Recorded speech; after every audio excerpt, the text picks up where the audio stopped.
Nous allons voir dans cette vidéo les notions essentielles de cours sur la capacité d'une pile ou d'un accumulateur pour la classe de terminale STI2D.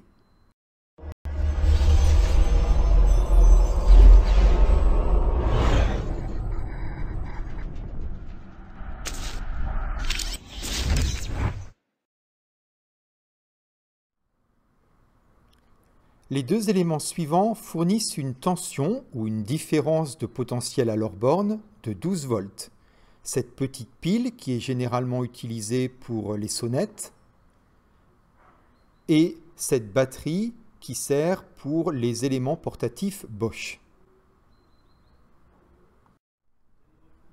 En revanche, si j'utilise la pile de la sonnette pour faire fonctionner la visseuse Bosch, elle ne va pas tourner très longtemps.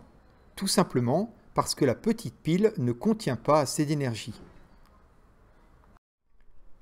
L'énergie E contenue dans une pile ou un accumulateur s'exprime généralement en wattheures. Parfois, l'énergie contenue dans la pile ou l'accumulateur peut être exprimée en milliwattheures ou en kilowattheures. Ce sont des unités qui existent aussi, qui sont des multiples de l'unité wattheure. Par exemple, la petite pile de la sonnette, lorsqu'elle est neuve, contient une énergie de 100 milliwattheures. C'est-à-dire qu'elle contient une énergie de 0,1 wattheure. En revanche, l'accumulateur que l'on met dans les outils portables Bosch, eux, lorsqu'ils sont complètement chargés, ils contiennent une énergie de 24 wattheures. À titre de comparaison, je rappelle la valeur qu'on avait trouvée pour l'énergie contenue dans la petite pile de la sonnette. Elle contenait 0,1 wattheure.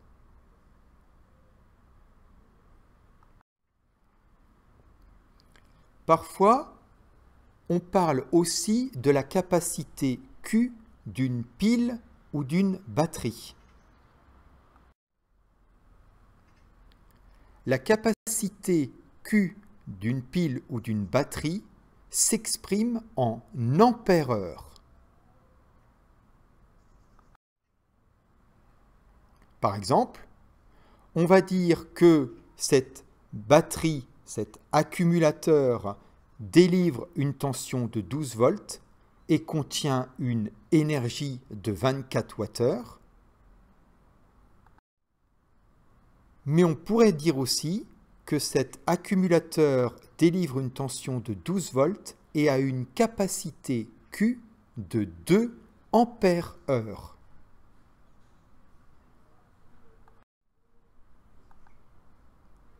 Alors, question. Est-ce qu'il y a une relation entre la capacité en ampères-heure d'une batterie et l'énergie qu'elle contient en wattheures? Oui, il y a une relation, mais il ne faut pas apprendre cette relation par cœur. Vous pouvez la retrouver par la logique. En fait, vous savez tous que la puissance, c'est U fois I. La puissance en watts, c'est donc U des volts multiplié par le courant I des ampères. Donc si on fait l'unité volt multiplié par l'unité ampère, on obtient l'unité watt. Et ça, c'est une formule clé pour retrouver la relation entre Q et E. Ce qui est important de voir, c'est que cet accumulateur peut délivrer une tension U de 12 volts. Donc en fait, si on multiplie la tension que peut délivrer l'accumulateur par la capacité en ampères-heure de cet accumulateur, volt multiplié par ampères-heure, puisque volt multiplié par ampère, ça fait watt, ça donne des wattheures. Or, qu'est-ce qui est exprimé en wattheures? C'est l'énergie contenue dans la batterie.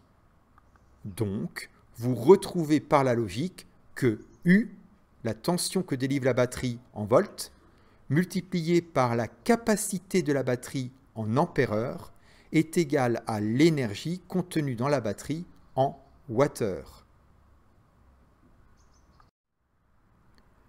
Donc, formule très importante à savoir éventuellement par cœur, mais le mieux à savoir retrouver par la logique. Pour une pile ou un accumulateur, l'énergie qu'il ou elle contient, c'est égal à la tension délivrée par la pile ou l'accumulateur multipliée par la capacité de la pile ou de l'accumulateur. Volt multiplié par ampère heure, ça fait forcément wattheure, d'où E égale U fois Q. On va faire maintenant un petit quiz de 10 questions pour voir si vous avez compris. Alors prenez votre calculatrice, un crayon et une feuille de brouillon. La capacité d'une pile est généralement notée par la lettre réponse A, E, réponse B, U, réponse C, P, réponse D, Q.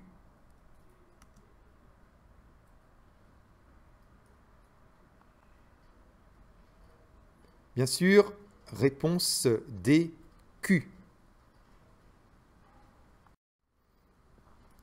Question numéro 2. L'énergie contenue dans une pile est généralement notée par la lettre réponse A, E, réponse B, U, réponse C, P, réponse D, Q.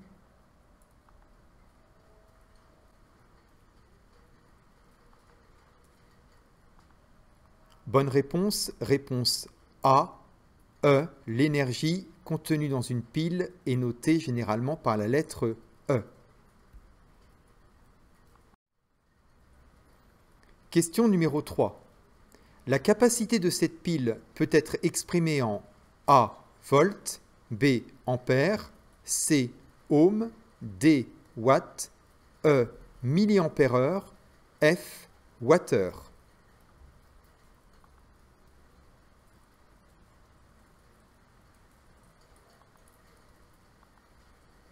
La capacité d'une pile ou d'un accumulateur s'exprime en ampères-heure ou ses multiples, milliampères-heure, etc. Donc bonne réponse E. Question numéro 4. L'énergie contenue dans cette pile peut être exprimée en A, volts, B, ampères, C, ohms, D, watts, E, milliampères-heure, F, wattheures.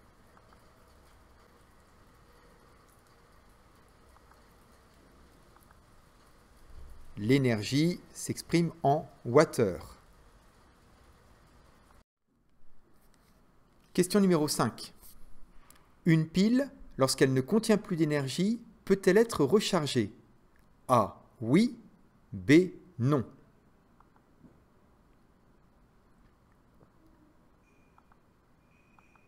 Eh bien non, sinon on n'appelle pas ça une pile. Lorsqu'un élément peut se recharger, on appelle ça un accumulateur ou une batterie d'accumulateur, qu'on appelle aussi batterie. Donc, si ça s'appelle une pile, lorsqu'elle est vide, on la jette. Question numéro 6. Une pile neuve délivre une tension U de 9 volts à ses bornes. Sa capacité est Q égale 600 mAh et on vous demande quelle énergie E elle contient en milliwattheures.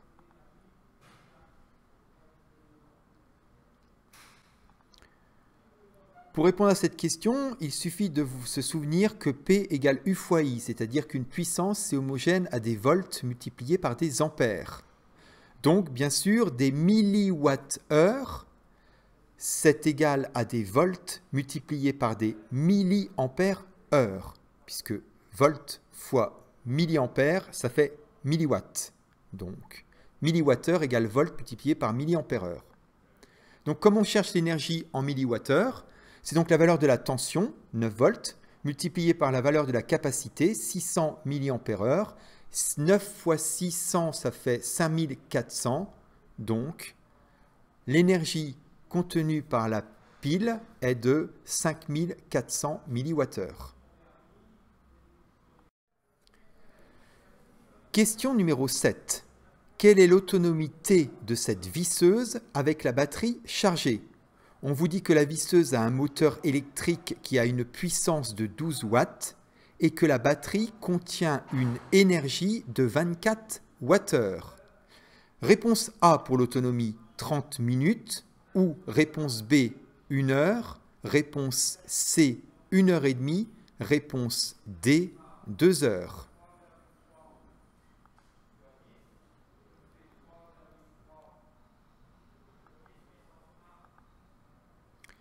La bonne réponse est D 2 heures. En fait, c'est là qu'on voit l'importance de connaître l'énergie contenue dans une batterie et la puissance de l'appareil qu'on veut alimenter. Vous allez voir, c'est très parlant. L'autonomie T en heures, c'est bien sûr l'énergie contenue dans l'accumulateur ou la pile en wattheures divisée par la puissance de l'appareil que l'on veut alimenter avec cette batterie en watts. Puisque bien sûr, des heures, c'est des wattheures divisés par des watts.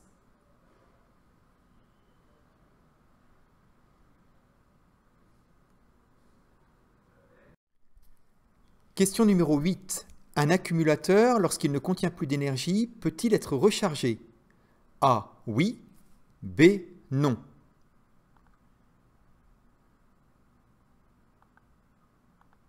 Bien sûr, oui.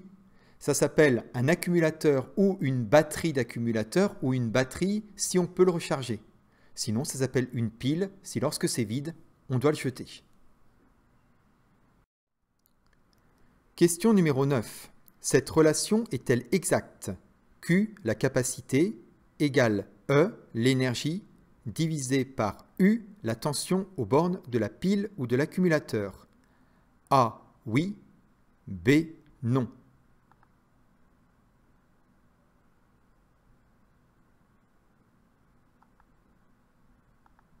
Oui, bien sûr, puisqu'en fait, on a l'énergie en wattheures qui est égale à U en volts multiplié par Q en ampères-heure. Donc, si E égale U multiplié par Q, bien sûr, Q, c'est E divisé par U. Question numéro 10. Cette relation est-elle exacte? U égale Q divisé par E. A, oui. B, non.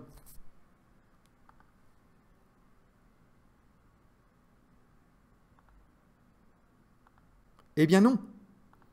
Attention, si E c'est U fois Q, on a U qui vaut E divisé par Q. Ce n'est pas ce qui est écrit ici.